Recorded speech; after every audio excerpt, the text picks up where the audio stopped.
Praise the Lord everyone. Hallelujah. मत्ती रचित सुसमाचार अध्याय 6। धर्म के काम एवं दान। सावधान रहो, तुम मनुष्यों को दिखाने के लिए अपने धर्म के काम न करो, नहीं तो अपने स्वर्गीय पिता से कुछ भी फल न पाओगे। इसलिए जब तू दान करे तो अपने आगे तुरही न बजवा, जैसा कपटी सभाओं और गलियों में करते हैं, ताकि लोग उनकी बड़ाई करें। मैं तुमसे सच कहता हूँ कि वे अपना फल पा चुके। परंतु जब तू दान करे तो जो तेरा दाहिना हाथ करता है उसे तेरा बायां हाथ न जानने पाए, ताकि तेरा दान गुप्त रहे, और तब तेरा पिता जो गुप्त में देखता है तुझे प्रतिफल देगा। प्रभु की प्रार्थना। और जब तू प्रार्थना करे तो कपटियों के समान न हो, क्योंकि लोगों को दिखाने के लिए सभाओं में और सड़कों की मोड़ों पर खड़े होकर प्रार्थना करना उनको अच्छा लगता है। मैं तुमसे सच कहता हूँ कि वे अपना प्रतिफल पा चुके। परंतु जब तू प्रार्थना करे तो अपनी कोठरी में जा और द्वार बंद करके अपने पिता से जो गुप्त में है प्रार्थना कर, और तब तेरा पिता जो गुप्त में देखता है तुझे प्रतिफल देगा। प्रार्थना करते समय अन्य जातियों की नाई बकबक न करो, क्योंकि वे समझते हैं कि उनके बहुत बोलने से उनकी सुनी जाएगी।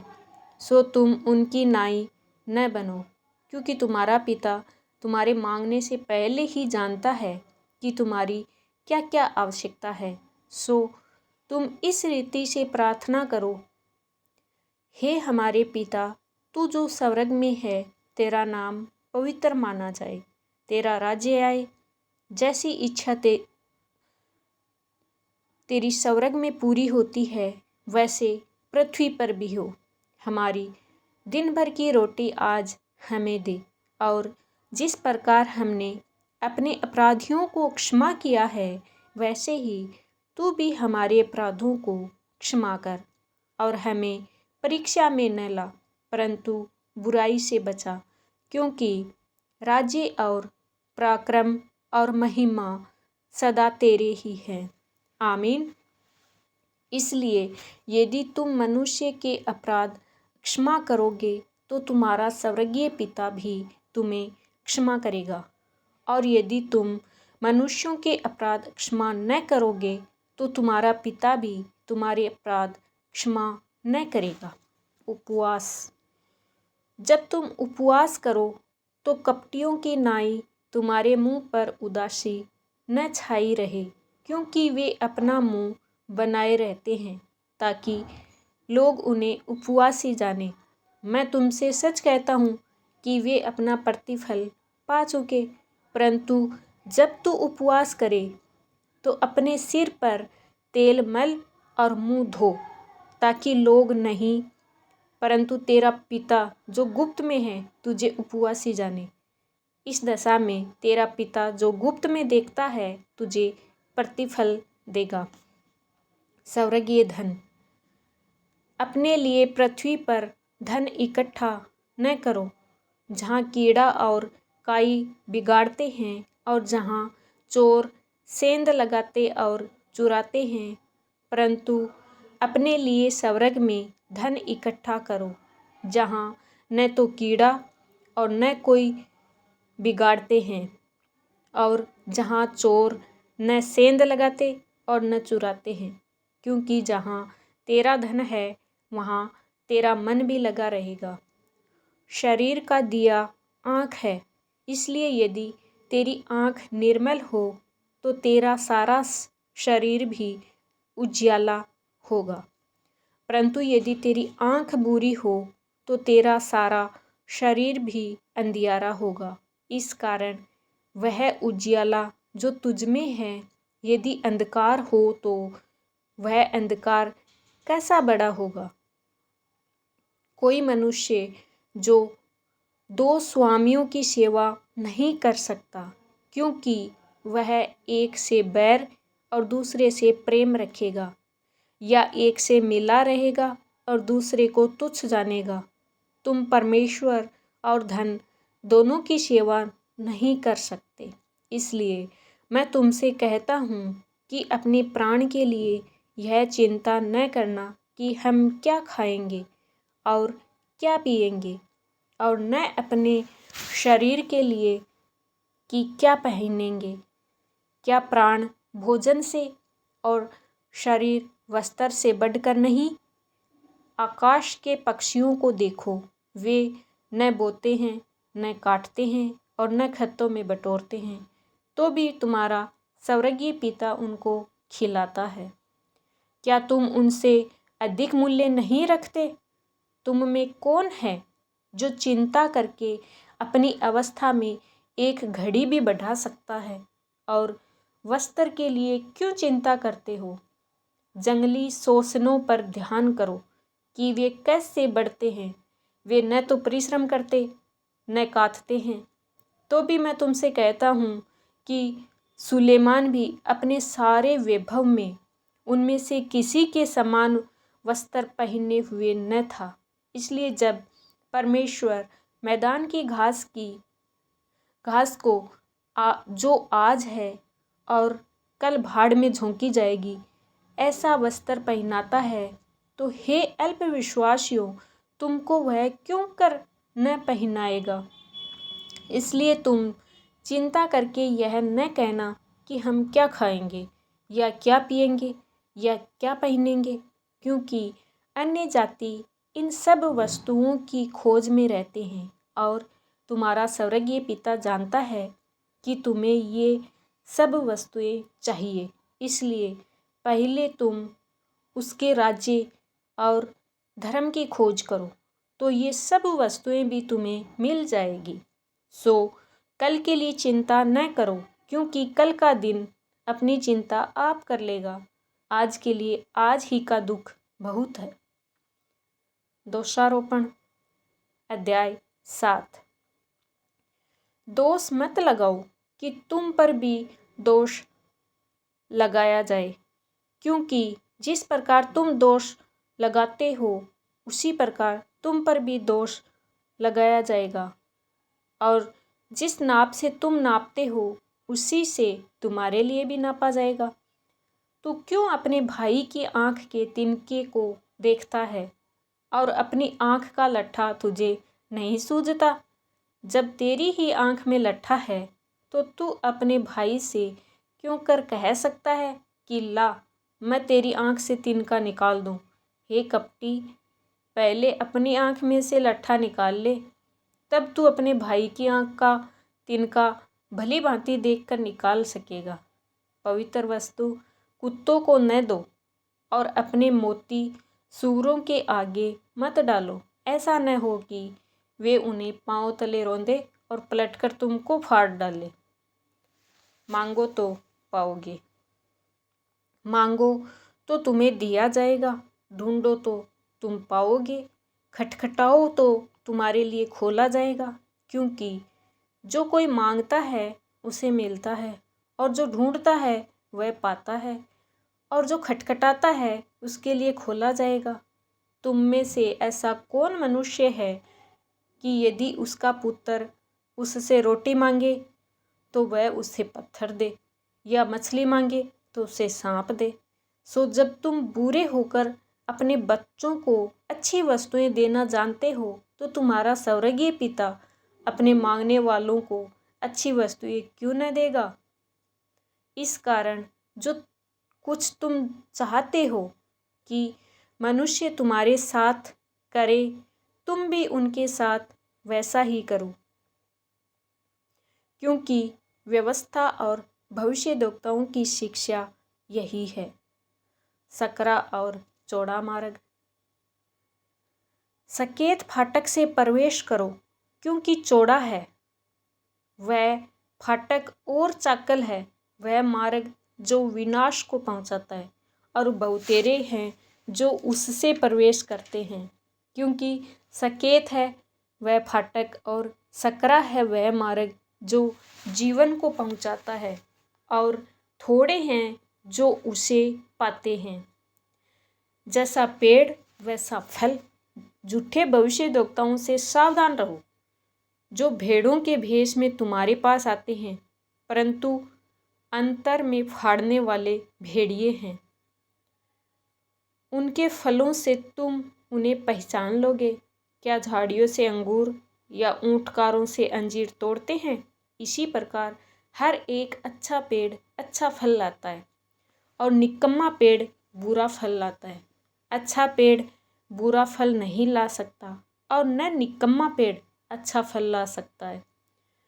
जो पेड़ अच्छा फल नहीं लाता वह काटा और आग में डाला जाता है। सो उनके फलों से तुम उन्हें पहचान लोगे। जो मुझसे हे प्रभु कहता है, उनमें से हर एक स्वर्ग के राज्य में प्रवेश न करेगा, परंतु वही जो मेरे स्वर्गीय पिता की इच्छा पर चलता है। उस दिन बहुतेरे मुझसे कहेंगे, हे प्रभु, क्या हमने तेरे नाम से भविष्यवाणी नहीं की और तेरे नाम से दुष्ट आत्माओं को नहीं निकाला और तेरे नाम से बहुत अचंभे के काम नहीं किए? तब मैं उनसे खुलकर कह दूंगा कि मैंने तुमको कभी नहीं जाना। हे कुकर्म करने वालों, मेरे पास से चले जाओ। घर बनाने वाले बुद्धिमान और मूर्ख। इसलिए जो कोई मेरी ये बातें सुनकर उन्हें मानता है, वह उस बुद्धिमान मनुष्य की नाई ठहरेगा जिसने अपना घर चट्टान पर बनाया। और मैं बरसा और बाढ़ें आई और आंधियाँ चली और उस घर पर टकरे लगी, परंतु वह नहीं गिरा, क्योंकि उसकी नींव चट्टान पर डाली गई थी। परंतु जो कोई मेरी ये बातें सुनता है और उन पर नहीं चलता, वह उस निर्बुद्धि मनुष्य की नाई ठहरेगा जिसने अपना घर बालू पर बनाया। और मैं बरसा और बाढ़ें आई और आंधियाँ चली और उस घर पर टकरे लगी और वह गिरकर सत्यानाश हो गया। जब यीशु ये बातें कह चुका तो ऐसा हुआ कि भीड़ उसके उपदेश से चकित हुई, क्योंकि वह उनके शास्त्रियों के समान नहीं परंतु अधिकारी की नाई उन्हें उपदेश देता था। अध्याय 8। कोढ़ी का शुद्ध किया जाना। जब वह उस पहाड़ से उतरा तो एक बड़ी भीड़ उसके पीछे हो ली, और देखो, एक कोढ़ी ने पास आकर उसे प्रणाम किया और कहा, हे प्रभु, यदि तू चाहे तो मुझे शुद्ध कर सकता है। यीशु ने हाथ बढ़ाकर उसे छुआ और कहा, मैं चाहता हूँ, तू शुद्ध हो जा। और वह तुरंत कोढ़ से शुद्ध हो गया। यीशु ने उससे कहा, देख, किसी से न कहना, परंतु जाकर अपने आप को याजक को दिखला और जो चढ़ावा मूसा ने ठहराया है उसे चढ़ा, ताकि उनके लिए गवाही हो। सूबेदार का विश्वास। और जब वह कफरनहूम में आया तो एक सूबेदार ने उसके पास आकर उससे विनती की कि हे प्रभु, मेरा सेवक घर में झोले का मारा बहुत दुखी पड़ा है।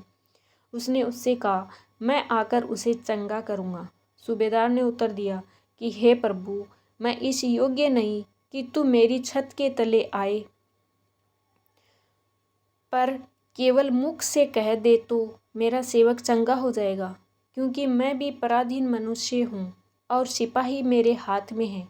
और जब एक से कहता हूँ जा तो वह जाता है, और दूसरे को कि आ तो वह आता है, और अपने दास से कहता हूँ कि यह कर तो वह करता है। यह सुनकर यीशु ने अचंभा किया और जो उसके पीछे आ रहे थे उनसे कहा, मैं तुमसे सच कहता हूँ कि मैंने इस्राएल में भी ऐसा विश्वास नहीं पाया। और मैं तुमसे कहता हूँ कि बहुतेरे पूर्व और पश्चिम से आकर इब्राहिम और इसहाक और याकूब के साथ स्वर्ग के राज्य में बैठेंगे, परंतु राज्य के संतान बाहर अंधियारे में डाल दिए जाएंगे। वहाँ रोना और दांतों का पीसना होगा। और यीशु ने सूबेदार से कहा, जा, जैसा तेरा विश्वास है वैसा ही तेरे लिए हो। और उसका सेवक उसी घड़ी चंगा हो गया। और यीशु ने पतरस के घर आकर उसकी सास को जवर में पड़ी देखा। उसने उसका हाथ छुआ और उसका जवर उतर गया और उठकर उसकी सेवा करने लगी।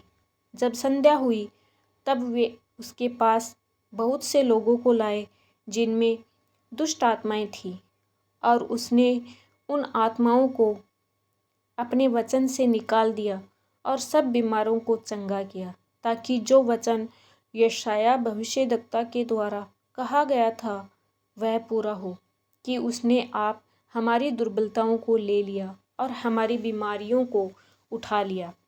यीशु ने अपने चारों ओर एक बड़ी भीड़ देखकर उस पार जाने की आज्ञा दी, और एक शास्त्री ने पास आकर उससे कहा, हे गुरु, जहाँ कहीं तू जाएगा मैं तेरे पीछे पीछे हो लूँगा। यीशु ने उससे कहा, लोमड़ियों के भट्ट और आकाश के पक्षियों के बसेरे होते हैं, परंतु मनुष्य के पुत्र के लिए सिर रखने की भी जगह नहीं है। एक और चेले ने उससे कहा, हे प्रभु, मुझे पहले जाने दे कि अपने पिता को गाड़ दूं। यीशु ने उससे कहा, तू मेरे पीछे हो ले और मुर्दों को अपने मुर्दे गाड़ने दे। जब वह नाव पर चढ़ा तो उसके चेले उसके पीछे हो लिए, और देखो, झील में एक ऐसा बड़ा तूफान उठा कि नाव लहरों से डफने लगी और वह सो रहा था। तब उन्होंने पास आकर उसे जगाया और कहा, हे प्रभु, हमें बचा, हम नाश हुए जाते हैं। उसने उनसे कहा, हे अल्पविश्वासियों, क्यों डरते हो? तब उसने उठकर आंधी और पानी को डांटा और सब शांत हो गया, और लोग अचंभा करके कहने लगे कि यह कैसा मनुष्य है कि आंधी और पानी भी उसकी आज्ञा मानते हैं। जब वह उस पार गदरेनियों के देश में पहुंचा तो दो मनुष्य जिनमें दुष्ट आत्माएं थीं कब्रों से निकलते हुए उसे मिले, जो इतने प्रचंड थे कि कोई उस मार्ग से जा नहीं सकता था। और देखो, उन्होंने चिल्लाकर कहा, हे परमेश्वर के पुत्र, हमारा तुझसे क्या काम? क्या तू समय से पहले हमें दुख देने यहाँ आया है? उसने कुछ दूर बहुत से सूअरों का एक झुंड चर रहा था। दुष्ट आत्माओं ने उससे यह कहकर विनती की कि यदि तू हमें निकालता है तो सूअरों के झुंड में भेज दे। उसने उनसे कहा, जाओ। वे निकलकर सूअरों में बैठ गई, और देखो, सारा झुंड कड़ाड़े पर से झपट कर पानी में जा पड़ा और डूब मरा। और चरवाहे भागे और नगर में जाकर ये सब बातें और जिनमें दुष्ट आत्माएं थी उनका सारा हाल कह सुनाया। और देखो, सारे नगर के लोग यीशु से भेंट करने को निकल आए और उसे देखकर विनती की कि हमारे सीवानों से बाहर निकल जा। हालेलुया। God bless you.